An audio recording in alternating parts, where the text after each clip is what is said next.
ढाई महीने पहले किस पार्टी का किस से गठबंधन होगा, इसे लेकर प्रदेश में इस वक्त खूब बहस चल रही है। कांग्रेस की स्ट्रेटेजी कमेटी ने गठबंधन का विरोध में सर्वसम्मति से फैसला कर लिया है। वहीं ज्योति मिर्धा के बीजेपी में शामिल होने के बाद अब हनुमान बेनीवाल की आरएलपी की कांग्रेस से गठबंधन की कितनी संभावनाएं बची हैं, इसे लेकर पार्टी नेताओं में एक राय नहीं है। आखिर कांग्रेस से हनुमान बेनीवाल की पार्टी के गठबंधन की संभावनाओं का विरोध क्यों हो रहा है, देखिए हमारी एक खास रिपोर्ट।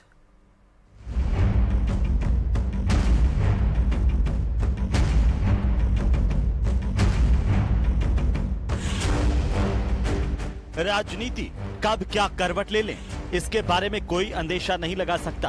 बस मौका मिलना चाहिए। राजनीति में जो करीबी होते हैं वो दूर हो जाते हैं और जो दूर होते हैं वे करीब आ जाते हैं। कल तक सीएम अशोक गहलोत पर हमलावर रहने वाले हनुमान बेनीवाल अब गहलोत के खिलाफ थोड़े नरम और सचिन पायलट के खिलाफ हनुमान के तेवर गर्म दिख रहे हैं। वजह है हरीश चौधरी से लेकर दिव्या मदेरणा तक का विरोध। हरीश से हनुमान का 36 का आंकड़ा रहा है। दोनों के समर्थक बाड़मेर में कई दफा आमने सामने आ चुके हैं। पथराव तक की घटनाएं तक हो चुकी हैं। इसके पीछे की वजह बायतू विधानसभा सीट है, जहां हनुमान की आरएलपी ने पिछली बार हरीश चौधरी को बड़ी मुश्किल से विधानसभा पहुंचने दिया था। इसके साथ ही सचिन पायलट को सीएम बनाने तक का दावा करने वाले हनुमान बेनीवाल आजकल पायलट के खिलाफ खुलकर मोर्चा खोल रहे हैं। इसकी एक वजह यह भी है कि हरीश चौधरी और पायलट की नजदीकियां बढ़ रही हैं। आप जैसे घने लोग घूम रहे प्रदेश से, कौन पूछता है आपको? बताओ, अब कौन पूछ रहा है? कौन पूछ रहा है कांग्रेस पार्टी में? आपके कहने से एक कांस्टेबल नहीं कर राजस्थान से, एक सिपाही नहीं रह सकते और किसी को पानी का टैंकर नहीं दिलवा सकते राजस्थान में। क्या ऐसे बची है आपके राजस्थान में? बता दो। जो आपके आसपास थे उनको भी खत्म कर दिया, फौजमार कप्तान हो गए। आप अपनी फौज को खा गए। गहलोत भी फौजमार कप्तान है और पायलट उससे बड़ा फौजमार कप्तान है। लोगों का यूज करो, मैंने की मदद 2 बार। जानकार हैरान हैं कि हनुमान की एक ऐसी राजनीति है जिसमें वे 3 साल तक तो बीजेपी को कोसते रहे, एनडीए से गठबंधन तोड़कर किसानों के साथ कृषि कानूनों के खिलाफ धरने पर बैठे, केंद्र की मोदी सरकार को लगातार कोसते रहे और अब जब चुनाव सिर पर है तो उनकी धुर विरोधी ज्योति मिर्धा बीजेपी में शामिल हो गई हैं। इसके साथ ही हनुमान की बीजेपी से गठबंधन की संभावनाएं भी खत्म मानी जा रही है और अटकलें लगाई जा रही हैं कि हनुमान का कांग्रेस के साथ गठबंधन हो सकता है। जानकारों का कहना है कि जिस तरह से सरकार की खींवसर में मेहरबानी बरस रही है, उसे लेकर भी कांग्रेस के नेता हैरान हैं। इससे आरएलपी के सुप्रीमो खुश हैं तो कांग्रेस में हनुमान के प्रतिद्वंदी परेशान।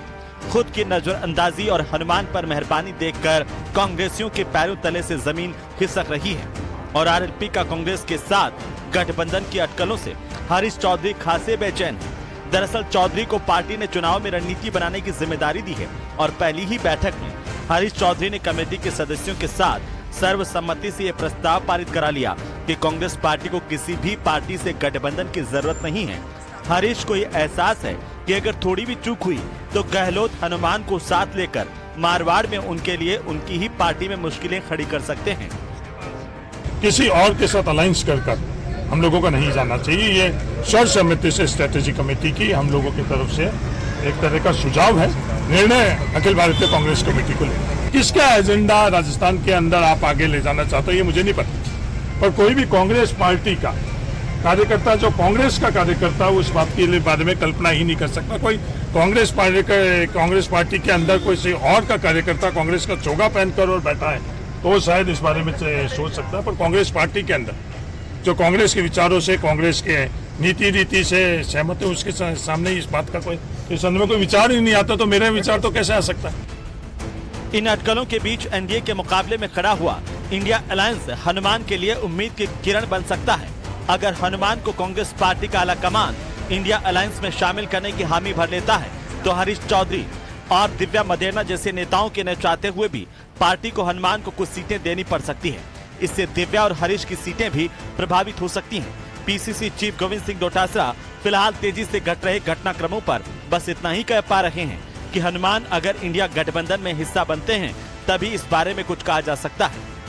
अगर वो इंडिया में आएंगे तो आगे फिर पार्टी देखेगी। इंडिया जीतेगा तो अलायंस में क्या, अलायंस तो कर ही लिया ना हमने, हमारा एक ग्रुप बन गया इंडिया। जब अरे भाई इंडिया में राजस्थान कांग्रेस पार्टी है तो कांग्रेस नहीं है क्या इंडिया में? इसलिए ये अलायंस वाला मुद्दा, इंडिया जो हमारा नया गठबंधन बना है वहां पर ये सब चीजें तय होंगी, उसके बाद में राजस्थान में आएंगे। बहरहाल राजनीति में कुछ भी स्थायी नहीं होता।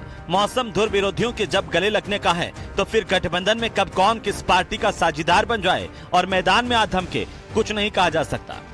ज्योति मिर्जा के बीजेपी का दामन थाम लेने के बाद हनुमान बेनीवाल की बीजेपी के साथ गठबंधन की तमाम संभावनाएं खत्म होती दिख रही हैं। अब विकल्प कांग्रेस का बचता है, मगर कांग्रेस में ही हनुमान को लेकर एक राय नहीं है। पार्टी के बड़े नेता हनुमान को पार्टी से नजदीक लाना चाहते हैं तो कद्दावर नेता किसी भी सूरत में हनुमान को कांग्रेस के पास भी नहीं फटकने देना चाहते। अब विकल्प इंडिया अलायंस का बचता है। अगर वहां पर हनुमान हिस्सा बन जाते हैं तो फिर यकीन मानेगा कुछ सीटें उनको मिल सकती है, लेकिन इससे पार्टी के भीतर ही विद्रोह का सामना भी करना पड़ सकता है।